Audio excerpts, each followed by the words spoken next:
सत्र के दूसरे दिन भी खूब हंगामा देखने को मिला, जहां पर कई मुद्दों को लेकर विपक्ष ने सत्ता पक्ष को घेरा। वहीं रेडी टू ईट, ऑपरेशन सिंदूर, इसके अलावा जल जीवन मिशन को लेकर भी सदन में खूब नोकझोंक हुई है। विधानसभा मानसून सत्र की शुरुआत प्रश्नकाल से हुई, जहां पर सबसे पहले सीएसआर मद का मुद्दा गूंजा, जहां पर भाजपा प्रदेश अध्यक्ष किरण सिंह देव ने कहा कि उनके क्षेत्र में सीएसआर मद से काम नहीं हो रहा है। उसके बाद पूर्व मुख्यमंत्री भूपेश बघेल ने जल जीवन मिशन का मामला उठाया और जवाब से असंतुष्ट विधायकों ने सदन से वॉकआउट भी कर दिया। इसके अलावा भाजपा विधायक धर्मलाल कौशिक ने भी राज्य स्तरीय पावर समिति का मुद्दा उठाया, जहाँ पर जो है वो भारी हंगामा देखने को मिला। इसके अलावा रेडी टू ईट का भी मुद्दा गूंजा और जहाँ पर लेकर विपक्ष की तरफ से भी जोरदार हंगामा किया गया। पहले दिन सत्ता पक्ष के विधायकों ने ही मंत्रियों को घेरा था, वहीं दूसरे दिन यानी कि आज विपक्ष का तीखा रुख देखने को मिला है। खैर, अभी 3 दिन का और सत्र बचा हुआ है और देखना होगा कि इन 3 दिनों पे कौन कौन से मुद्दे विधानसभा में गूंजते हैं। कैमरा पर्सन खेमराज के साथ रोहित मिश्रा, विस्तार न्यूज, रायपुर। कांकेर में स्कूली बच्चे नाला पार कर स्कूल आ रहे हैं और जा रहे हैं।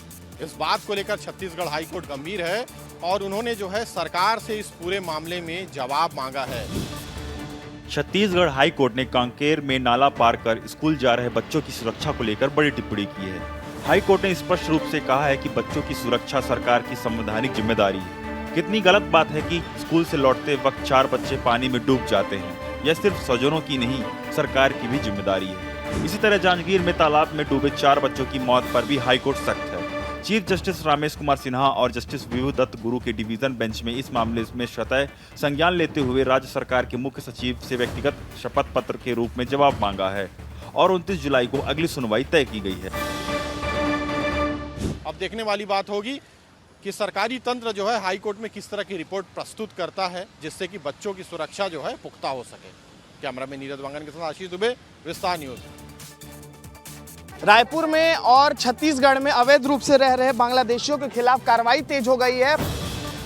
पुलिस की टीम जो है अवैध बांग्लादेशियों को पकड़कर रायपुर से देखिए यहाँ से रवाना हो रही है और इनको बॉर्डर पर ले जाया जाएगा, भारत बांग्लादेश बॉर्डर पर, और वहाँ पर बीएसएफ को सौंपा जाएगा और फिर बीएसएफ के जरिए जो है इनको बांग्लादेश भेजा जाएगा, क्योंकि अवैध रूप से बहुत बड़ी संख्या में बांग्लादेशी जो है छत्तीसगढ़ में रह रहे थे। और देखिए सुरक्षा में जो है पुलिस की यहाँ पर बांग्लादेशियों को रवाना किया गया है। अवैध रूप से काफी लंबे समय से छत्तीसगढ़ में ये लोग रह रहे हैं। इनको पुलिस लाइन में रखा गया था। यहाँ पर दस्तावेजों के सत्यापन के बाद जो है अब इन्हें रायपुर पुलिस जो है बंगाल लेकर रवाना हो गई है। अवैध रूप से रह रहे बांग्लादेशी एक बहुत बड़ा मुद्दा था। भाजपा ने कहा था कि हम सरकार में आएंगे तो ऐसे लोगों के खिलाफ कार्रवाई करेंगे, और अब कार्रवाई शुरू हो गई है और अलग अलग जिलों से अवैध रूप से रह रहे बांग्लादेशियों को पकड़कर आज उनको बांग्लादेश वापस भेजा जा रहा है।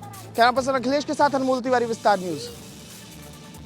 नक्सलियों ने फिर से अपनी मौजूदगी दर्ज कराई है। ग्राम मड़ोनार में स्थित मोबाइल टावर को आग लगा दिया है। ग्रामीणों में खौफ का माहौल पैदा करने के लिए नक्सली अक्सर ऐसी कायराना करतूत को अंजाम देते रहते हैं। नारायणपुर जिले के छोटे डोंगर थाना क्षेत्र के अंतर्गत ग्राम मड़ोनार में नक्सलियों ने मोबाइल टावर में आग लगा दी। यह गांव छोटे डोंगर से लगभग 6 किलोमीटर की दूरी पर स्थित है। जानकारी के मुताबिक घटना को अंजाम देने के बाद नक्सली मौके से फरार हो गए। घटना की जानकारी मिलते ही छोटे डोंगर पुलिस की टीम तत्काल मौके के लिए रवाना हुई है। टावर में आगजनी से क्षेत्र में मोबाइल नेटवर्क की सेवा बाधित हो सकती है। पुलिस ने क्षेत्र में सर्च ऑपरेशन शुरू कर दिया है ताकि नक्सलियों का पता लगाया जा सके। फिलहाल किसी के हताहत होने की कोई खबर नहीं है, लेकिन इस वारदात ने एक बार फिर से क्षेत्र में दहशत का माहौल बना दिया है। मार्च 2026 तक छत्तीसगढ़ को नक्सल मुक्त करना है और इस क्रम में सरकार का नक्सलवाद पर प्रहार जारी है और अब नक्सलियों की करतूत सामने आई है। हालांकि सर्च ऑपरेशन तेज कर दिया गया है। छत्तीसगढ़ के दुर्ग में ईडी ने एक बड़ी कार्रवाई की है। विजय अग्रवाल जो कि नाम है, जिसके होटल व्यवसायी है, इनके यहाँ ईडी की टीम पहुंची है। ये उनका बंगलो है। अब बंगला देख रहे दुर्ग के दीपक नगर में, यहीं पे ईडी की टीम पहुंची है। 2 इनोवा गाड़ी में ईडी के अधिकारी आए हैं। इनसे घर पर ईडी की टीम जांच कर रही है और डिजिटल और अन्य दस्तावेज खंगाल रही है।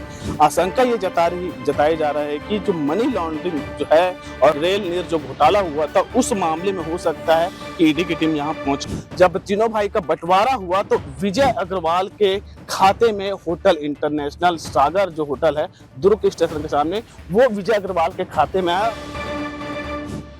ईडी की यह जांच जारी है, क्योंकि विजय अग्रवाल एक बड़ा नाम है, बड़ा कारोबारी है, होटल व्यवसायी है। इसके अलावा रेलवे के, जब 3 भाई एक साथ रहा करते तो रेलवे के बड़े कॉन्ट्रैक्ट लेते हैं। तो वहीं अब तीनों भाइयों में बंटवारा होने के बाद विजय अग्रवाल के घर ईडी की टीम पहुंची है। वीडियो जर्नलिस्ट सूरज सिंह के साथ दिलीप शर्मा, विस्तार न्यूज, दुर्ग। नगर पालिक निगम चिरमिरी का विकास की गाथा सोच और समझ से परे है। चिरमिरी के करीब 8 साल पुराने जर्जर सामुदायिक भवन के ऊपर दूसरे फ्लोर का निर्माण कराया जा रहा है। ये निर्माण ठेकेदारी प्रथा के आधार पर कराया जा रहा है, जिसमें ठेकेदार की लापरवाही सीधे तौर पर नजर आ रही है। ठेकेदार ने ना तो सूचना बोर्ड लगाया है, ना ही निरीक्षण पंजीयन मौके पर रहता है और ना ही एस्टीमेट की कॉपी लगाई गई है। दूसरी ओर जिस सामुदायिक भवन के ऊपर दूसरे फ्लोर का निर्माण कार्य चल रहा है, उसी पुराने सामुदायिक भवन की दीवारों में कई जगह दरारें आ गई है। इतना ही नहीं, छत पर बने बीम में भी दरारें हैं, साथ ही झुकाव भी आ गया है। ये लापरवाही भविष्य में किसी बड़ी दुर्घटना को अंजाम दे सकती है।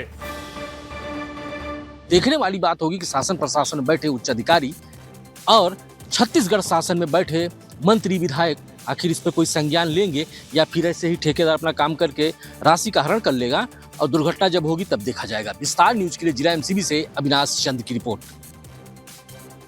जर्जर पुलिया की खबर दिखाना आए हूँ, जिसमें रोजाना सैकड़ों वाहन चल रहे हैं। तस्वीर देख लीजिए किस प्रकार से जो पुल है उसे वन वे कर दिया गया है, क्योंकि पुल टूट न जाए। और पिछली बारिश की बात करें तो जो दीवार देख पा रहे हैं तस्वीर में, ये दीवार देख लीजिए, पिछली बारिश में ये दीवार टूट गया था, जिसके कारण आवागमन कई दिनों तक बंद था। मरम्मत के बाद फिर से आवागमन चालू की गई। लेकिन अभी की बात करें तो ये देख लीजिए किस प्रकार से पुल के ऊपर जो गड्ढे हैं वो लगातार होते जा रहे हैं। और पुल है काफ़ी पुराना है, 50 साल से अधिक पुराना पुल है। बहुत डर लगता है सर, बहुत पुल खराब है, इसीलिए बहुत ड्राइवर को परेशानी भी होता है। सड़क जाम है और पुल टूटने के कगार पर है। इसी की तस्वीर दिखाने हैं। फिर देख लीजिए किस प्रकार से जो गड्ढा है वो हो रहा है, लगातार लोग परेशान है। सड़क सब देखने वाली बात होगी कि शासन प्रशासन के लोग इस पर कब ध्यान देते हैं, जिम्मेदार कब सुध लेते हैं, ओवरलोड चल रहे वाहनों पर कब कार्रवाई होती है, जर्जर पुल है वह कब बन पाती है। रायगढ़ से विस्तार न्यूज के लिए मैं सोनी मालाकार।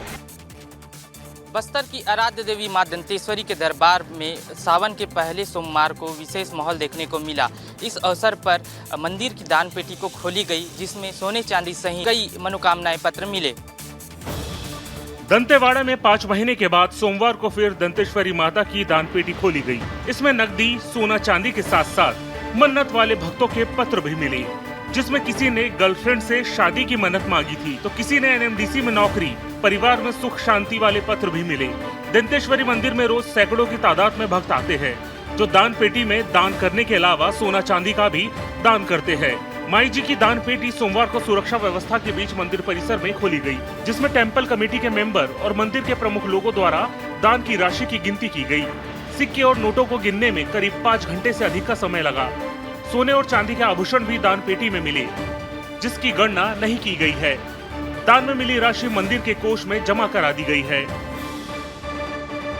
वैसे तो मां दंतेश्वरी के दरबार में साल में एक बार दान पेटी खोली जाती है, लेकिन इस बार 5 महीने में दान पेटी खोली गई है, जिसमें 11,19,000 रुपए मिले हैं। छत्तीसगढ़ का शिमला कहे जाने वाले मैन पार्ट में कई अनोखे जगह हैं और चमत्कारिक जगह भी हैं। देखिए एक तस्वीर में आपको दिखाऊंगा। इस जगह को जो पानी बहता हुआ आप देख रहे हैं, इस जगह को उल्टा पानी कहा जाता है। देखिए पानी ढलान की तरफ से बहता हुआ ऊपर की तरफ आता है। देखिए ये जो पानी आ रहा है इस सामने तरफ आ रहा है। प्रशांत किधर दिखाइए कि देखिए जो पानी आ रहा है चढ़ाई की तरफ बड़ी स्पीड के साथ चढ़ रहा है। देखिए आगे की तरफ बढ़ता जा रहा है। मतलब ये है कि ये सीधे गुरुत्वाकर्षण का मामला है या जो भी मामला, इस पर अभी तक रिसर्च नहीं हुआ है कि आखिर हाइट की तरफ पानी क्यों जा रहा है, क्यों बढ़ता जाता है। धीरे धीरे बढ़ता जाता है, कम से कम 5 फीट अगर जहाँ से इसका उद्भव हुआ है, जहाँ से पानी निकल रहा है, वहाँ से करीब 5 फीट ऊंचाई पर है और धीरे धीरे पानी चला जाता है, आगे बढ़ जाता है। तो इसी को शिवराज सिंह चौहान भी जो केंद्रीय कृषि मंत्री हैं, वो भी जब मैन पार्ट पहुंचे तो देखने के लिए पहुंचे थे और उन्होंने कहा वाह ऐसा भी है मैन पार्ट में। और उन्होंने कहा है जो अधिकारी हैं कि ऐसे अगर जगह आपको दिखाई दे रहे हैं जो टूरिज्म के लायक हैं, जो चमत्कारिक जगह हैं, उनका संरक्षण और संवर्धन होना चाहिए, क्योंकि जो पर्यटक हैं मैन पार्ट में आते हैं, छत्तीसगढ़ का शिमला कहा जाता है, तो इसीलिए आते हैं ऐसे जगहों को देखने के लिए। यहाँ की ये वास्तविकता है कि उल्टा पानी, जो इसमें ग्रेविटेशनल उल्टा पानी मतलब पानी का बहाव ही उल्टा जा रहा है।